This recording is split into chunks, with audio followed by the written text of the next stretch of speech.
بسم الله الرحمن الرحيم الحمد لله والصلاة والسلام على رسول الله وعلى آله وأصحابه أجمعين أما بعد ناظرین کرام السلام علیکم ورحمۃ اللہ وبرکاتہ۔ تفہیم دین کی اس بزم کے ہمراہ ہم آپ کی خدمت میں حاضر ہیں۔ اس سے قبل گزشتہ ملاقات کے موقع پر ہم نے یہ گفتگو کی تھی کہ اذکار مسنونہ کی ضرورت و اہمیت، یعنی یہ انسان اول و آخر یہ بشر ہے، کمزور ہے، محتاج ہے، اور یہ کہ انسان کو ہر لمحہ زندگی کے ہر معاملے میں اللہ کی محتاجی ہے۔ لہذا انسان کو چاہیے کہ وہ ہمیشہ اللہ کے سامنے فریادی بنا رہے، اور یہ کہ اللہ سے ہمیشہ اپنے لیے، اپنے اہل و عیال کے لیے، سبھی کے لیے خیر کا طالب بنا رہا کرے ہمیشہ ہی۔ اور ظاہر ہے کہ اس سلسلے میں جو ہمیں دینی تعلیمات کی روح سے دعائیں اور اذکار وغیرہ سکھائے گئے ہیں تو ان کی اہمیت سب سے زیادہ ہے، لہذا انہی کی پابندی کی جانی چاہیے بہر صورت۔ ہمارے ساتھ تشریف فرما ہے محترم مہمان جناب شیخ ارشد بشیر مدنی صاحب، تو آئیے ناظرین کرام اس سلسلے میں انہی سے مفصل رہنمائی حاصل کی جائے۔ السلام علیکم شیخ۔ وعلیکم السلام۔ ہمارے پروگرام میں آپ کی تشریف آوری یقیناً ہمارے لیے بہت ہی باعث مسرت ہے، ہم تہہ دل سے آپ کا شکریہ ادا کرتے ہیں۔ جزاکم اللہ خیرا۔ وانتم فجزاکم اللہ خیر۔ آمین یا ربی۔ اس سے قبل گزشتہ ملاقات کے موقع پر آپ نے اذکار مسنونہ، صبح و شام کے اذکار، ان کی اہمیت اور ان کی ضرورت، ان کے فوائد کے بارے میں جو کچھ رہنمائی فرمائی، تو اسی سلسلے کو آج کی اس نشست میں آگے بڑھاتے ہوئے ہم آپ سے یہ جاننا چاہیں گے کہ انسان کو جب تک کسی چیز کا معنی ہی معلوم نہ ہو تو اس پر وہ تاثیر نہیں ہوگی کہ جو معنی سے واقفیت کی صورت میں تاثیر جس طرح ہوا کرتی ہے۔ تو یہ جو اذکار ہمیں دین اسلام میں سکھائے گئے ہیں تو ان کے معانی و مفاہیم میں ہمارے لیے جو دروس، جو پیغامات، جو فوائد رکھے گئے ہیں تو اس سلسلے میں ارشاد فرمائیے گا۔ بالکل، یہ بہت اہم نقطہ ہے جو اس سے پہلے بھی گفتگو میں آیا تھا کہ معنی سمجھنا ضروری ہے۔ جی تو اذکار، قرآن مجید، صحیح احادیث، اور اسی طریقے سے جو بھی اذکار ہم کو بتائے گئے قرآن و صحیح احادیث میں، جی اس کے معانی سمجھنا بہت ضروری ہے تاکہ اس کا کما حق ہم فائدہ حاصل کر سکے۔ جی تو اس کے لیے میں 4 مثالیں پیش کروں گا جو صبح اور شام کے اذکار میں، تو ویسے تو بہت سارے دروس ہیں، بہت سارے معانی ہیں، لیکن نمونے کے طور پر میں 4 مثالیں دوں گا تاکہ ہم کیسے سمجھیں، جی کیسے اس سے آخذ کریں، اس کا ہم کو ایک آئیڈیا ملے گا، ایک اندازہ ملے گا انشاءاللہ۔ جی تو 24 آتھینٹک اذکار اور 25 نان آتھینٹک اذکار۔ تو سب سے پہلے آتھینٹک اذکار ہم کو پڑھنا چاہیے، تو پھر وہ 24 اذکار میں سے 4 میں مثالیں دوں گا۔ پہلی مثال انشاءاللہ یہ ہے کہ جیسے اس میں ایک دعا ہے، بسم اللہ الذی لا یضر مع اسمہ شیء فی الارض ولا فی السماء۔ اب ایک آدمی رات دن اس کو رٹے گا، معنی نہیں سمجھے گا تو کتنے بڑے معنی سے وہ محروم ہو رہا ہے صحیح کہ اس کے اندر ایک انسان کو بتایا جائے۔ بعض لوگ کہتے ہیں مجھے ناگہانی مصیبتیں آتی ہیں، جی میں کیا پڑھوں؟ میں ان سے کہتا ہوں کہ آپ کو یہ دعا یاد نہیں ہے؟ تو وہ کہتے ہیں ہاں یہ تو یاد ہے۔ اچھا، اس کا تعلق اس سے ہے؟ میں نے تو سنا تھا کہ یہ صرف صبح میں پڑھنا، لیکن صبح میں کیوں پڑھنا ہے؟ جی کنیکٹ نہیں ہو پاتا لوگ۔ صحیح کیا آپ کو لا الہ الا انت سبحانک انی کنت من الظالمین یاد نہیں ہے؟ وہ تو آیت کریمہ ہم ورد کرتے ہیں 100 مرتبہ، 1,00,000 مرتبہ، 1,000 مرتبہ، لیکن اس کا مطلب آپ نے سمجھا؟ تو کہتے ہیں کہ نہیں، لیکن میں اتنے بیچ پڑھ لیتا ہوں، اتنا کر لیتا ہوں، اتنے مرتبہ۔ تو لوگوں کو پڑھنے کی اہمیت معلوم ہے لیکن اس کا معنی نہیں معلوم ہونے سے کنیکٹ نہیں کر پاتے صحیح کہ آپ کے مصیبتوں سے نکلنے کے لیے یہ دعائیں ہیں، اس کے اندر یہ معنی اگر معلوم ہوگا تو آپ کو ٹائم پر وہ دعا نکلے گی۔ صحیح ورنہ آپ جو ہے ایسے ہی اے اللہ تو بچا، اے اللہ تو خیر کر، ایسے اردو میں تو کہیں گے، لیکن جبکہ آپ کو یاد بھی ہیں، آپ صرف استعمال کیوں نہیں کر پا رہے ہیں؟ کیونکہ آپ کو اس کا معنی نہیں معلوم ہونے سے آپ کنیکٹ نہیں ہو پا رہے۔ صحیح دوسری چیز اس کے اندر اور ایک غور کر، وَهُوَ السَّمِيعُ الْعَلِيمُ، جب اللہ سننے والے ہیں تو پھر آدمی ایسی جگہ کیوں جائے جو سنتا نہیں ہے، جو دیکھتا نہیں ہے، جو آپ کی کوئی حاجت روائی پوری کر ہی نہیں پاتا، تو خود بہت السمع پہ غور کر لے۔ جب وہ خود ڈائریکٹ سننے والا ہے تو پھر آپ یہ کیوں ذہن میں بٹھا لیتے ہیں کہ میری تو اللہ سنتا ہی نہیں ہے اور فلاں کی ٹالتا ہی نہیں ہے، تو لہٰذا مجھے ہمیشہ کیا کرنا چاہیے، ادھر ادھر جانا چاہیے۔ لیکن آپ یہ کیوں ذہن میں نہیں لاتے کہ وہ السمیع ہے؟ اگر آپ نے اس پر غور کیا ہوتا تو یہ ذہن سے بات نکل جاتی کہ میری تو اللہ سنتا ہی نہیں ہے۔ صحیح۔ تو یہ تیسرا نقطہ جس پہ ہم غور کر سکتے ہیں وہ ہے، کئی لوگ کہتے ہیں ہمارے گھر میں رحمت نہیں ہے، برکت نہیں ہے، تو رحمت اور برکت ہی کے لیے تو اذکار ہے، کسی اور کام کے لیے تھوڑی۔ آپ نے جب پڑھا ہی نہیں، آپ کہتے ہیں میرے گھر میں پانی ہی نہیں ہے، تو پانی ہی کے لیے تو سرکار نے نل کا انتظام کیا، پائپ کا انتظام کیا ہے۔ آپ کہتے ہیں کہ میں نل کھولوں گا ہی نہیں، آپ کہتے ہیں کہ مجھے بھوک لگ رہی ہے اور جو ہے نا میں کیا کروں، تو کھانا بنایا ہے ماں نے کھانے ہی کے لیے، اگر آپ کھائیں گے ہی نہیں، کھانا بنایا ہے گھر والوں نے، اگر آپ کھائیں گے نہیں تو آپ کی بھوک مٹے گی۔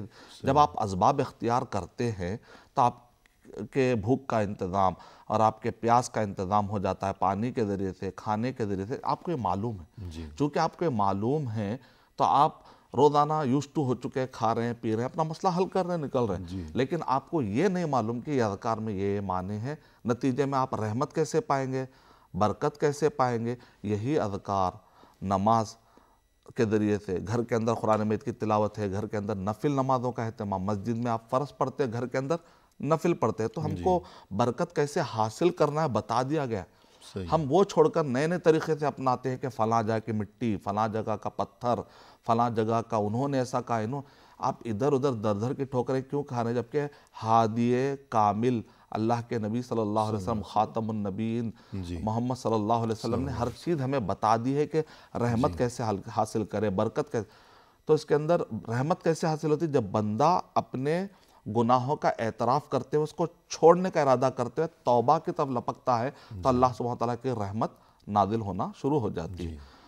تو استغفار کرنے سے رکی بارشیں نازل ہو، فَقُلْتُ اسْتَغْفِرُوا رَبَّكُمْ إِنَّهُ كَانَ غَفَّارًا يُرْسِلِ السَّمَاءَ عَلَيْكُمْ مِدْرَارًا وَيُمْدِدْكُمْ بِأَمْوَالٍ وَبَنِينَ وَيَجْعَلْ لَكُمْ جَنَّاتٍ وَيَجْعَلْ لَكُمْ أَنْهَارًا۔ تو تابعین کے پاس جب کوئی آ کر کہتا کہ مجھے بچے نہیں ہو رہے ہیں تو کہتے استغفر اللہ پڑھو۔ کوئی آ کر کہتا ہے کہ باغات اور کھیتوں میں ہمارے لیے وہ فصل نہیں اگ رہی، کہتے استغفر اللہ پڑھو۔ کہتے کہ نہریں نہیں ہیں، پانی کی کمی کا معاملہ ہے، بارشیں نہیں ہو رہی، استغفر اللہ پڑھو۔ تو استغفر اللہ کیا ہے، زندگی میں جیسے مشینوں میں آوازیں ہوتی ہیں تو آپ آئلنگ کرتے ہیں تو آواز بند ہو جاتی ہے، زندگی کے پرزوں میں بھی آوازیں آنا شروع ہو جاتی ہے، تکلیفیں آنا شروع ہوتی ہیں۔ آپ استغفار کی کثرت کیجئے، خاص طور سے سحری کے ٹائم، وَبِالْأَسْحَارِ هُمْ يَسْتَغْفِرُونَ، اور جہاں پہ کہا وَالْمُسْتَغْفِرِينَ بِالْأَسْحَارِ، یہ ٹائم پر۔ اور اس میں خاص طور سے اہل علم نے کہا کہ یا حیو یا قیوم برحمتک استغیث، اور استغفر اللہ الذی لا الہ الا هو الحی القیوم۔ اور صبح اور شام کے اذکار میں سید الاستغفار، اس کی میں تفصیلی طور پر تشریح کروں گا انشاءاللہ۔ تو اس کے اندر ہمیں یہ تیسرا نقطہ، چوتھا نقطے پہ اگر ہم غور کریں گے تو اس کے اندر یہ ہے کہ صبح اور شام کے اذکار میں یہ خاص طور سے غور کرنا ہے کہ یہاں پر دو شر کا مصدر بتایا جا رہا ہے۔ شر کے دو مصدر کیا ہے، ایک نفس ہے، دوسرا شیطان۔ تو کہہ رہے ہیں کہ اس کے اندر جو دعا ہم کو سکھائی گئی ہے اس کے اندر ہم غور کرتے ہیں تو اس کے اندر یہ ہے کہ من شر نفسی ومن شر الشیطانی وشرکہ وشریکہ، دونوں بھی پروننسیشن بتائے گئے۔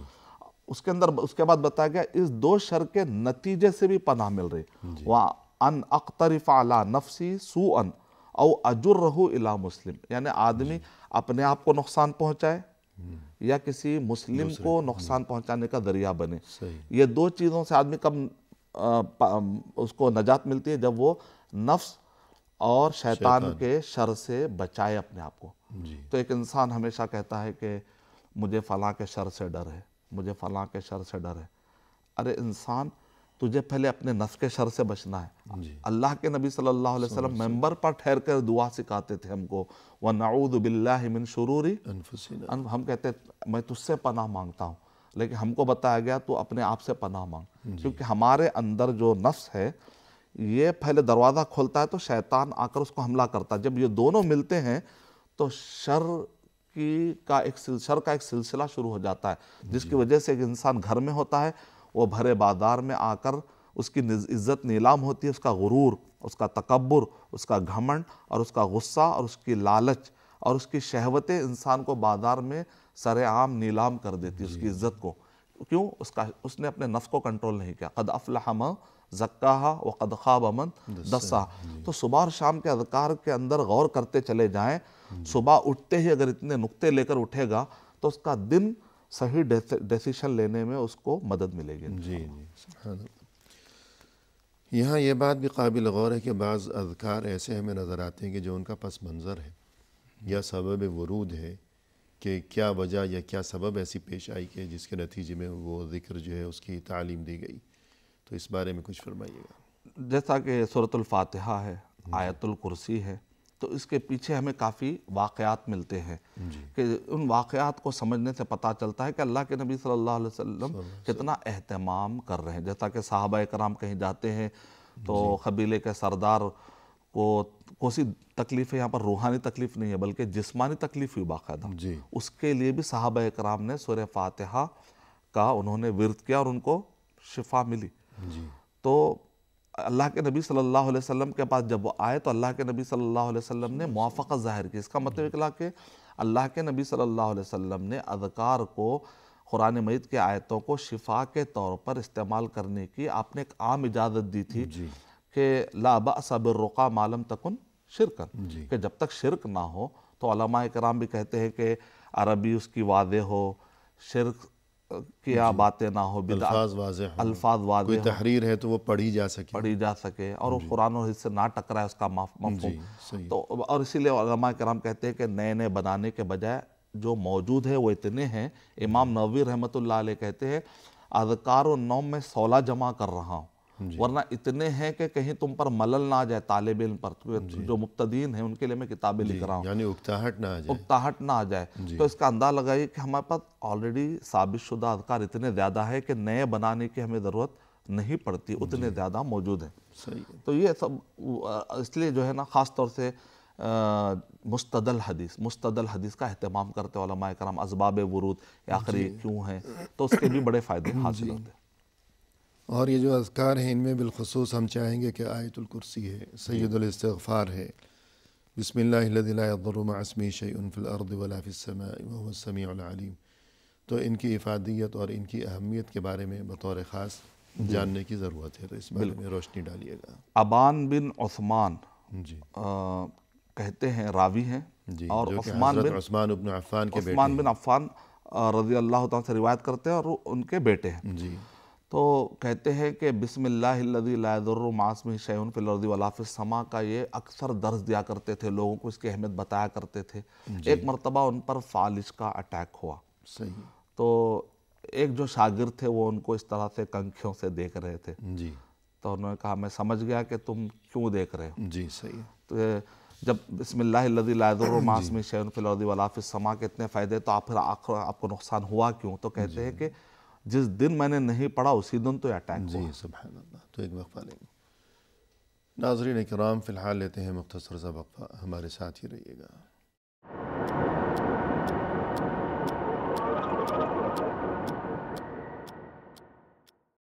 ناظرین وقفے کے بعد ہم حاضر خدمت ہیں. آئیے سلسلے گفتگو کو آگے بڑھایا جائے اپنے مہمان کی زبانی. شیخ وقفے سے قبل آپ نے تذکرہ فرمایا کہ یہ جو اذکار ہیں ان کی اہمیت، ان کی افادیت، ان کی ضرورت، اور بطور خاص آیت الکرسی اور یہ کہ سید الاستغفار، بسم اللہ الذی لا یضر مع اسمہ شیء فی الارض ولا فی السماء وهو السمیع العلیم، یہ چند ایسے مخصوص اذکار ہیں کہ ان کی افادیت مزید بڑھی ہوئی ہے.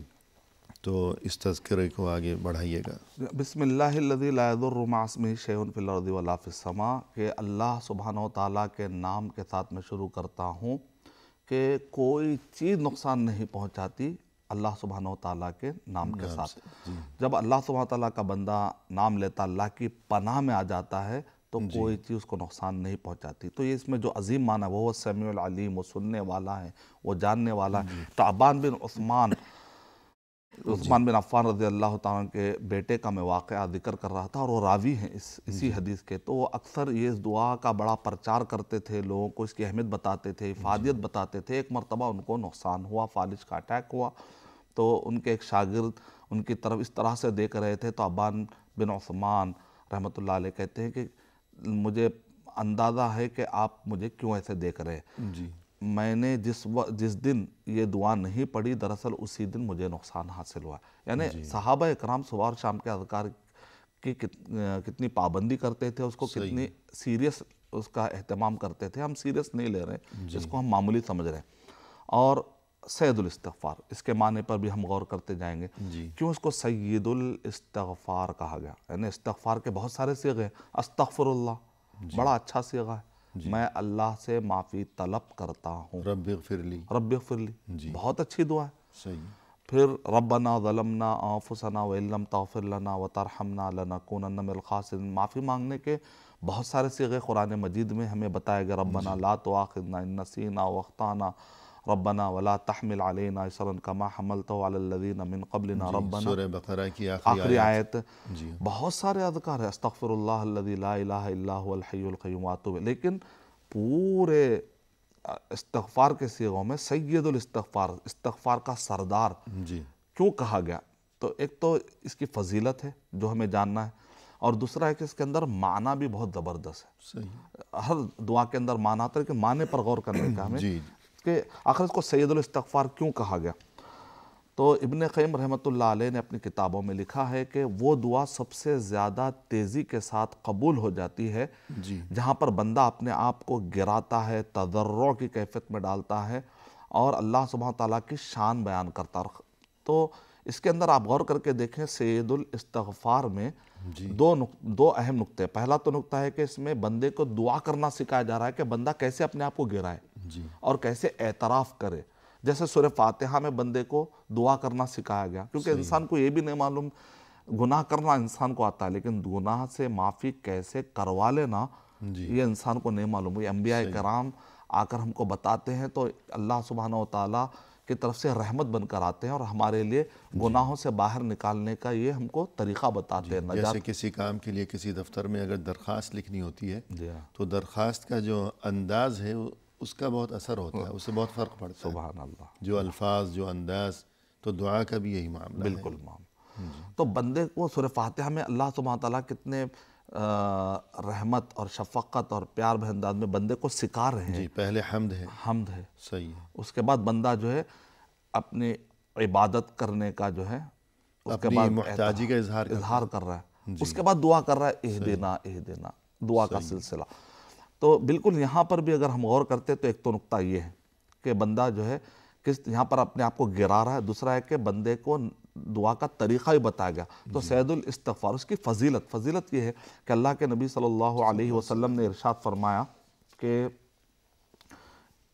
اس دعا کے بارے میں اللہ کے نبی صلی اللہ علیہ وسلم ارشاد فرما رہے ہیں کہ وَمَنْ قَالَهَا مِنَ النَّهَارِ مُوقِنًا بِهَا، اگر کوئی صبح میں یقین کے ساتھ، یقین اللہ تعالیٰ کو بہت پسند ہے، بندے کا تردد والی کیفیت، شک والی، وَبِالْآخِرَةِ هُمْ یوقنون، ایقان بہت اہم چیز ہے، شک میں نہ، اللہ پہ بھروسہ رہے، انا عند ظن عبدی بی، کہ بندے، اللہ تعالیٰ بندے کے گمان کے مطابق بندے کے پاس رہتے ہیں۔ مطلب یہ ہے کہ اگر آپ شک کے ساتھ کریں گے کہ قبول ہوتی نہیں ہوتی، لوگ کہہ رہے ہیں، علماء کہہ رہے ہیں، ایسا نہیں، یقین کے ساتھ۔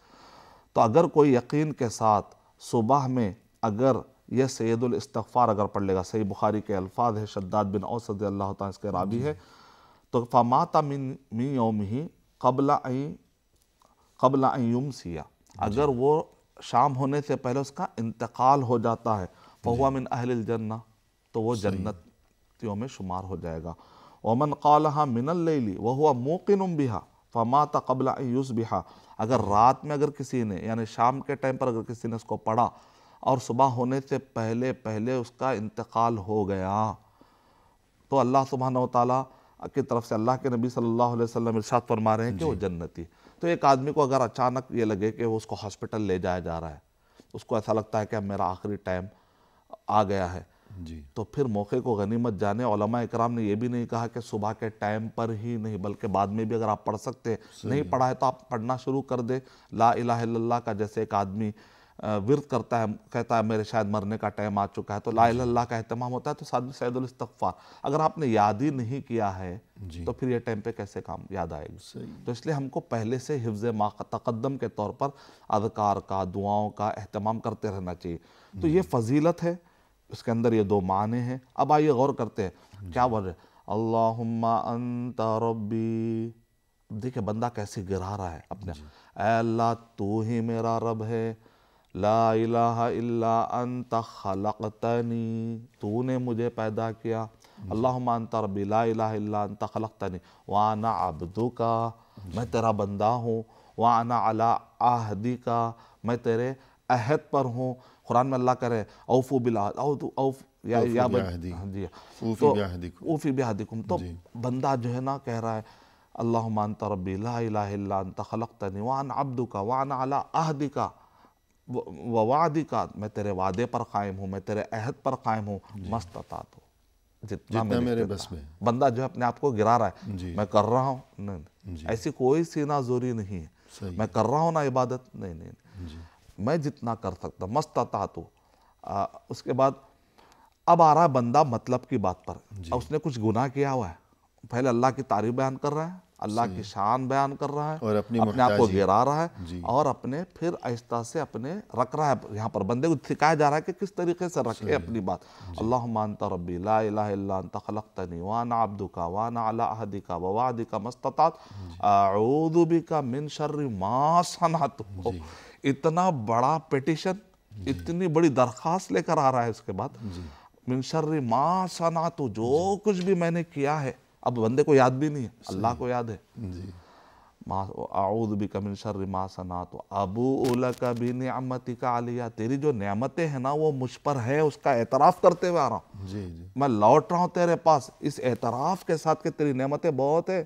بنعمتک علی وابوء بذنبی، ساتھ میں اپنے گناہ بھی لے کر. بندے نعمتیں تو شمار کرتے کرتے اپنے گناہ بھی شمار کر رہا ہے. اعتراف ہے بندے کو.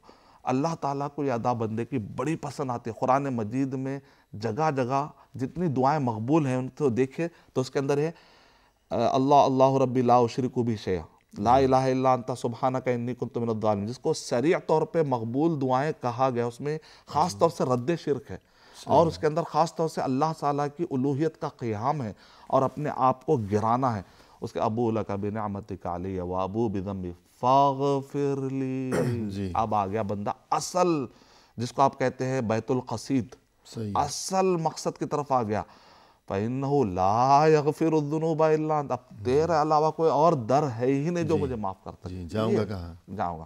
یہ اس دعا کو سید الاستغفار کیوں کہا گیا، اس پر علماء کرام نے کافی کلام، لیکن مجھے یہ نقطہ بڑا پسند ہے کہ اس میں بندہ اپنے آپ کو گرائے. اس میں جو سکھایا گیا اگر یہ کیفیت بندہ اپنے اندر رکھ لے، ابلیس کی طرح تکبر نہ ہے. ہم کو دیکھتے ہیں سورہ بقرہ کھولتے ہی اللہ تعالیٰ 3 مثالیں دے رہے ہیں. فرشتوں کی مثال، آدم علیہ السلام اور ابلیس. فرشتے جیسے ان کو پتا چلا کہ کچھ کر دیا ہم نے، بہت بڑے سوالات کر دیے ہم نے، کہیں اس میں گستاخی نہ ہو جائے، قالوا سبحانک، ڈھیر ہو گئے. لا علم لنا الا ما علمتنا انک انت العلیم الحکیم. بندے کے اندر رجوع کی کیفیت ہونی چاہیے، اواب بنے، وہ اللہ کی طرف رجوع کرنے والا بنے. پھر اس کے بعد آدم علیہ السلام کی مثال اور اسی طرح ابلیس کی مثال. اب یہاں پر غور کر کے دیکھیں، آدم علیہ السلام کو بھی جیسے ہی پتہ چل گیا، جیسا کہ ابن کثیر میں قصص الانبیاء میں ابن کثیر رحمۃ اللہ جو روایتیں پیش کی، اس کو محققین نے آتھینٹک کہا کہ آدم علیہ السلام کو جب احساس ہوا کہ میں نے چوک کر لی، جو درخت کے قریب جانا تھا نہیں جانا تھا، میں چلا گیا، تو فوراً وہ کتنے 60 ذراع، یعنی کہ یہ جو بلڈنگ ہے ایسے 2-3 نکل جائیں تو 60 ذراع، اتنا بڑا انسان درختوں میں بھاگ رہا ہے. تو اللہ تعالیٰ اتنی طویل قامت والا انسان بھاگ رہا ہے درختوں کے درمیان میں، تو اللہ تعالیٰ نے ایک درخت کو حکم دیا کہ پکڑ کے ہوا میں لے لو. فتعلقت به الاشجار، فتعلقت به، ایک درخت نے اٹھا لیا. اب وہ بیچارے شرمندہ ہو کر چھپنا چاہ رہے تھے اور بالکل ہوا میں ایسے ہو گئے. تو اللہ تعالیٰ نے پوچھا آدم علیہ السلام سے کہاں بھاگے چلے جا رہے ہو؟ اللہ حیا آتی ہے میں نے کس کی نافرمانی کر دی. جی یہ دیکھیں یہ یعنی کہ انسان گناہ نہیں کرنا ہے، اسلام میں ایسا کانسیپٹ نہیں ہے. انسان گناہ کرے گا لیکن گناہ کے بعد وہ ابلیس کی روش پہ جائے گا یا آدم علیہ السلام؟ خوش ہوگا یا پچھتائے گا. بس صحیح. اللہ کو یہ چاہیے کہ آدمی پچھتائے، اعتراف کرے کہ میں کمزور ہوں، سینہ دوری نہ کرے، ورنہ وہ ابلیس کی طرح. تو اس لیے علماء کرام کہتے ہیں ایک ہے توبہ لائف، دوسری ہے نان توبہ لائف، غیر توبہ لائف. توبہ والی لائف نبیوں کی لائف، صحیح. غیر توبہ والی لائف ابلیس، فرعون، حامان، قارون، تباہ ہونے والوں کے جو آثار ہے، چاہے قوم سمود ہو چاہے قوم عاد ہو، اس پہ جو تباہ ہونے والوں کے جو قصے ہیں ان سب کے اندر تکبر استکبار، تکبر استکبار، تکبر استکبار. یہ غیر توبہ والی زندگی ہے. اور ہماری زندگی کیسی ہونی چاہیے؟ توبہ والی زندگی. توبہ کرے، توبہ صبح شام. اللہ کے نبی صلی اللہ علیہ وسلم اتنی زیادہ توبہ کیوں کر رہے ہیں؟ کیونکہ توبہ بھی ایک عبادت ہے، توبہ ایک آنر ہے. ہو سکتا کچھ کمی ہو گئی ہوگی. صحیح. ربنا تقبل منا انک انت السمیع العلیم. کعبہ بنا لیے لیکن اپنے تقوی پہ غرور نہیں ہے. جی. پتہ نہیں کہ اتنا ہم اچھا کام کر رہے ہیں پھر بھی غرور نہیں، اللہ کے سامنے جو ہے گویا کہ گڑ گڑا رہے ہیں. گڑ گڑا رہے. مشن پورا ہو رہا ہے. اذا جاء نصر اللہ والفتح ورأیت الناس يدخلون فی دین اللہ افواجا فسبح بحمد ربک واستغفر. اللہ کے نبی حضرت عائشہ رضی اللہ تعالی عنہا فرماتی ہے میں نے دیکھا کہ اللہ کے نبی صلی اللہ علیہ وسلم نے لگاتار آپ فتح مکہ کے بعد آپ نے وطیرہ بنا لیا تھا کہ یہی دعا کر رہے تھے. پوچھنے پر پتا چلا کہ قرآن مجید میں تو مجھے یہ حکم ملا ہے. تو آدمی جشن مناتا ہے خوشی کے بعد، فتح کے بعد، لیکن یہاں پر استغفار اور زیادہ سرکش ہو جاتا ہے، اور زیادہ سرکش ہو جاتا ہے اور لوٹ مار مچاتا ہے. بالکل. تو ان الانسان لیطغی ان رآہ استغنی. جب وہ سمجھتا ہے کہ اب میں تونگر ہو گیا ہوں، مستغنی ہو چکا ہوں، تو اس کے اندر طغیان کی کیفیت آتی ہے. لیکن جو نیک بندے ہوتے ہیں ان کے وہ اندر مزید جھکتا ہے، اواب کی کیفیت آتی ہے، رجوع کی کیفیت آتی ہے، توبہ کی کیفیت آتی ہے. اور وہ اللہ سبحانہ و تعالیٰ کے لیے سبحان اللہ و بحمدہ سبحان اللہ العظیم اس طرح کے اذکار کو جاری رکھتا ہے. اور یہ کہ فتح مکہ کے موقع پر رسول اللہ صلی اللہ علیہ وسلم جب مکہ شہر میں آگے بڑھ رہے تھے اپنی سواری پر، اپنی اونٹنی پر، تو تسبیح ہے، حمد و ثنا ہے، اور اپنی پیشانی اس قدر جھکائی ہوئی تھی آپ صلی اللہ علیہ وسلم نے کہ بار بار اونٹنی کی جو گردن تھی اس کے ساتھ آپ کی پیشانی گویا کہ اسے چھونے لگتی تھی. تو یہ کیفیت تھی، نہ یہ کہ غرور ہو کہ ہم تو فاتحانہ داخل ہو رہے ہیں. ناظرین فی الحال لیتے ہیں مختصر سا وقفہ، ہمارے ساتھ ہی رہیے گا.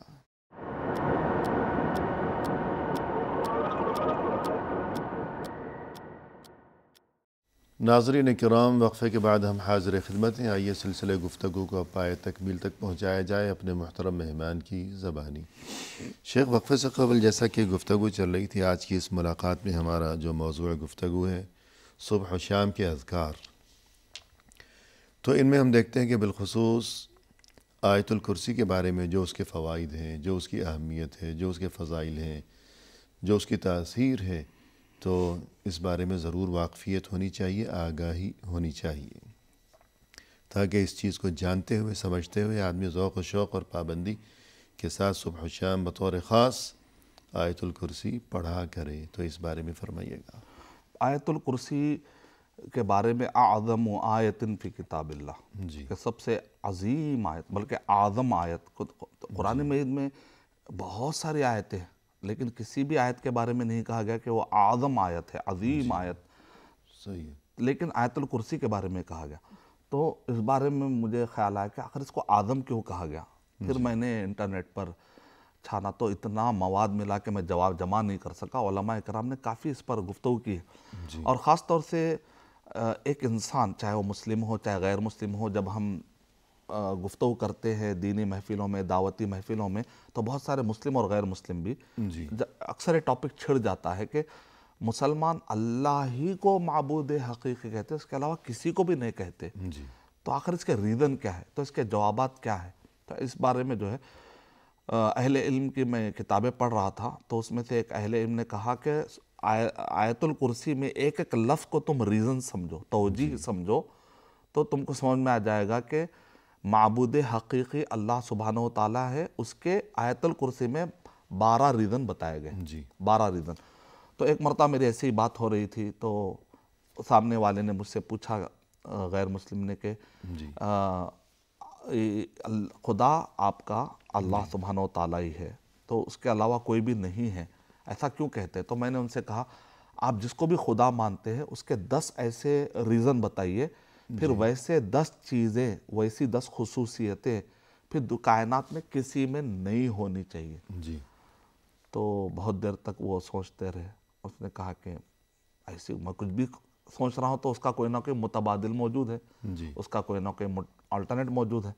تو انہوں نے پلٹا کر مجھ سے کہہ دیا پھر، اچھا آپ بتائیے آپ کے خدا میں ایسے 10 خصوصیتیں بتائیے، جی پھر ویسے کسی میں نہیں رہنا چاہیے۔ میں نے کہا ہمارا چھوٹا بچہ بھی سوتا ہے تو وہ پڑھ کے سوتا ہے، تو اتنا آسان کر دیا گیا ہمارے لیے علماء کرام نے، ماں باپ نے بچپن سے ہم کو یاد دلا کر وہ 10 ریزن تو بچہ ہمارا بتا پائے گا انشاءاللہ۔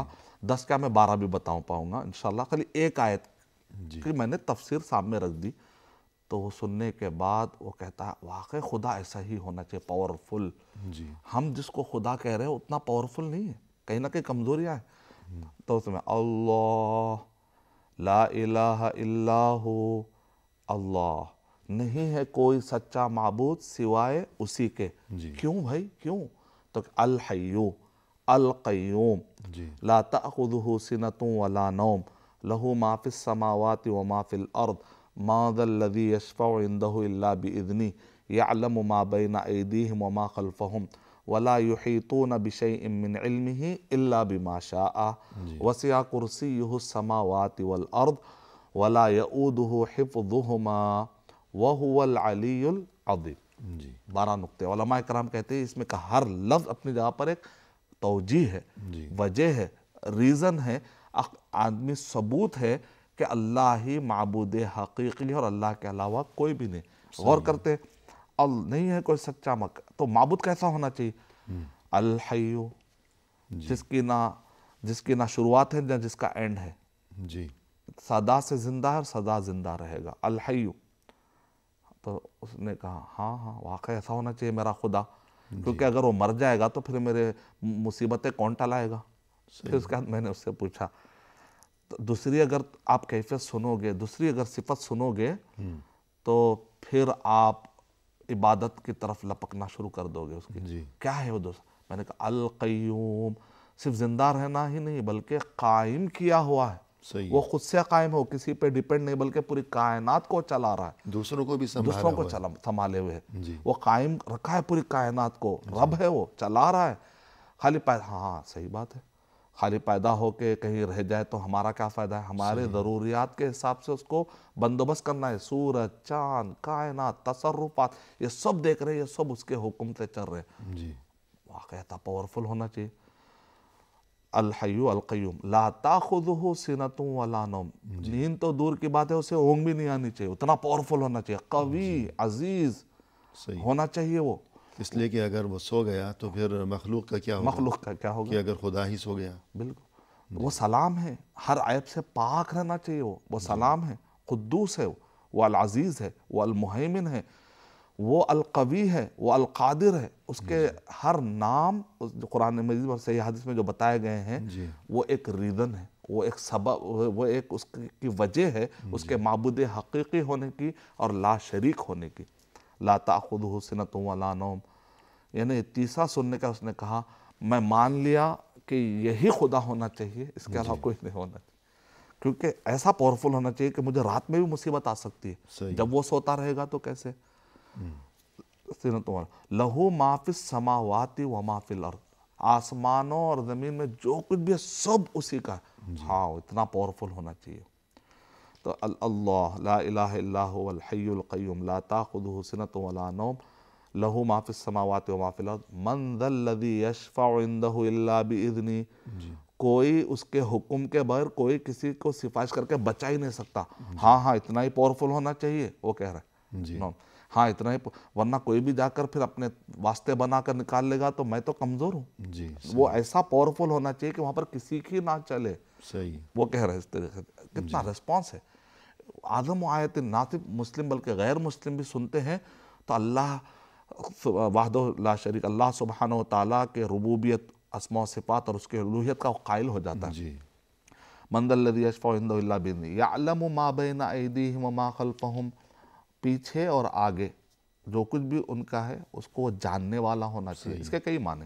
یعلم ما بین ایدیہم وما خلفہم ولا یحیطون بشیء من علمہ، اس میں دو صفتیں بتائے. جی پوری کائنات مل کر اس کا علم کو گھیر نہیں سکتے. واقعی اتنا بڑا علم والا ہونا چاہیے. الا بما شاء، ایسا بھی نہیں کہ اللہ نے محروم کر دیا، جتنا اللہ نے چاہا اتنا نازل کر دیا ہے. جی یعنی انسانوں کے بارے میں، اپنی تمام مخلوقات کے بارے میں اللہ سبھی کو جانتا ہے، جانتا.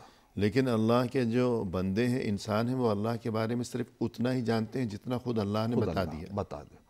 وسع کرسیہ السماوات والارض، آسمان اور زمین کو اس کی کرسی گھیرے ہوئے. وسع کرسی السماوات والارض ولا یؤودہ حفظہما، اور ان کو سنبھالنے کے لیے تھکان بھی نہیں ہوتی. جی اللہ تھکتا نہیں ہے. تھکتا نہیں. تو اب دیکھیے 10 کے بعد وہو العلی، اور وہ اعلیٰ ہے، جی العظیم، وہ عظمت والا ہے.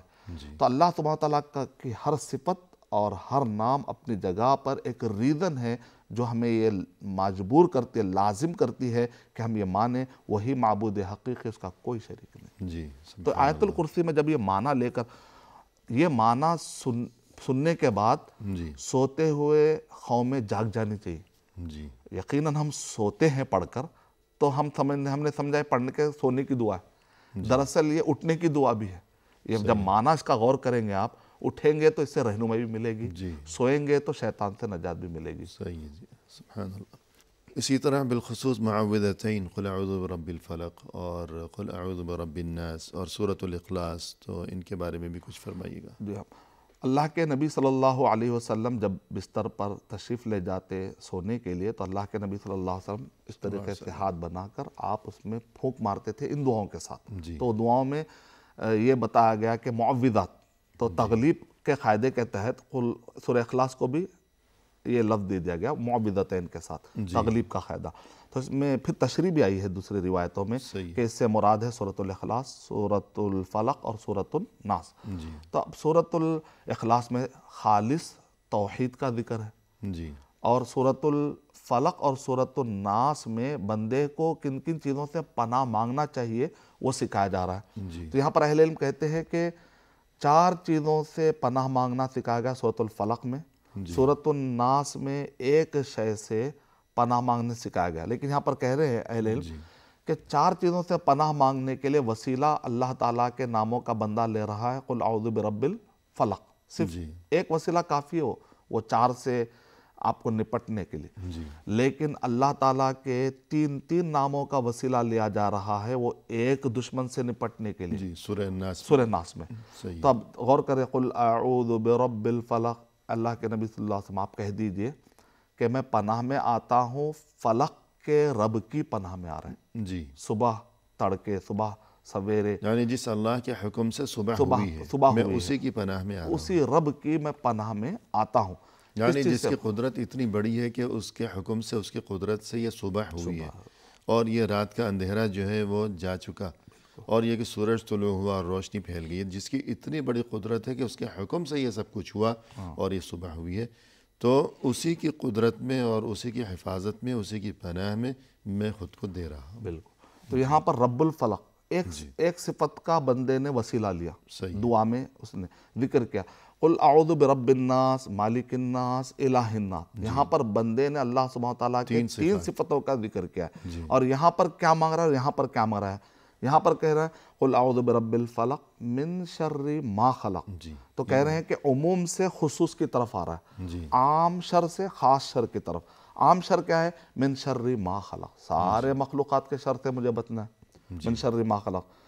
ومن شر غاسق اذا وقب، سارے مخلوقات میں سے بھی سب سے خطرناک شر کا جو مصدر ہے وہ رات کے ٹائم پر جتنے چور، جتنے سازشیں رچتے راتوں میں. یعنی ابھی صبح ہوئی ہے، پھر جب شام ہو جائے گی، یعنی دن بھر بھی میں اللہ کی حفاظت میں خود کو دیے رکھوں، پھر شام ہو جائے گی، دن ڈھل جائے گا، سورج غروب ہو جائے گا، اندھیرا چھا جائے گا. وہاں تک دعا کر رہا ہے. جی ہاں. تو اندھیرے میں بھی بہت سے شرور چھپے ہوئے ہیں. جی ہاں. چور، ڈاکو، لٹیرے، جانور، سب کچھ جو ہے اندھیرے میں ہی نکل آتے ہیں. جتنے جادوگر ہیں. آگے بتائیں. شیطان بھی. بالکل. مخلوقات میں سے خاص طور سے رات کا شر. من شر غاسق اذا وقب.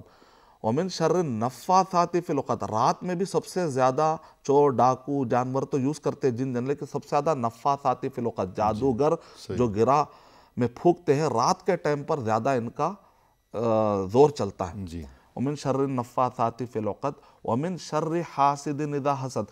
جادو بھی کئی وجوہات کی بنیاد پر ہوتا ہے، لیکن حسد کی وجہ سے جو جادو ہوتا ہے، چاہے جن کو حسد لگ جائے چاہے انسانوں کو، اسی کے بعد تو اتنا یہ تمام مصیبتیں کھڑی ہوتی ہیں. اسی کے بعد تو آدمی اتنا اس کے حسد کو، جلن کو وہ کنٹرول نہیں کر پاتا ہے، تک کہ جادوگروں کے پاس جا کر کہتا ہے کہ فلاں کا بال ہے یا فلاں کی چیز ہے.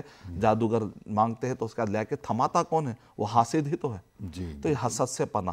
تو اس میں شر کے سارے چیزوں پر روک لگا دی گئی. جی اور جب سورہ ناس میں آ رہے قل اعوذ برب الناس مالک الناس الہ الناس من شر الوسواس الخناس، یہاں پر شیطان.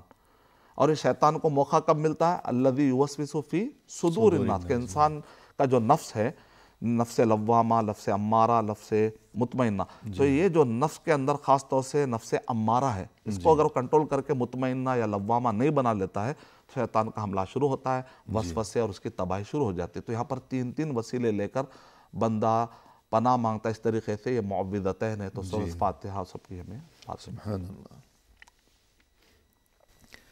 پروگرام کے اختتام پر ہم تہ دل سے آپ کا شکریہ ادا کرتے ہیں کہ آپ تشریف لائے، آپ نے مؤثر اور عمدہ انداز میں ہماری اور ہمارے ناظرین کی رہنمائی فرمائی. اور چنانچہ ہم تہ دل سے دعا گو ہیں کہ اللہ تعالیٰ آپ کے علم میں، آپ کے عمل میں، آپ کی عمر میں مزید خیر و برکت عطا فرمائیں. بہت بہت شکریہ. جزاکم اللہ خیر. وانتم فجزاکم اللہ خیرا. آمین یا رب. اور اسی کے ساتھ محترم ناظرین، اختتامی موقع پر تہ دل سے ہم آپ کا بھی شکریہ ادا کرتے ہیں کہ آپ نے ہمارا یہ پروگرام دیکھا، اور اس دعا کے ساتھ کہ اللہ تعالی ہم سبھی کو ہمیشہ ہر قسم کے شر سے، ہر آفت سے، ہر پریشانی سے، اپنے نفس کے شر سے اور شیطان کے شر سے ہمیں اللہ تعالیٰ اپنی حفظ و امان میں رکھیں، ہر مصیبت سے بچائیں، اور یہ کہ ہر خیر و خوبی سے اللہ تعالیٰ ہمیں سرفراز فرمائیں. ہمیں دیجیے اجازت. فی امان اللہ. وآخر دعوانا ان الحمد للہ رب العالمین.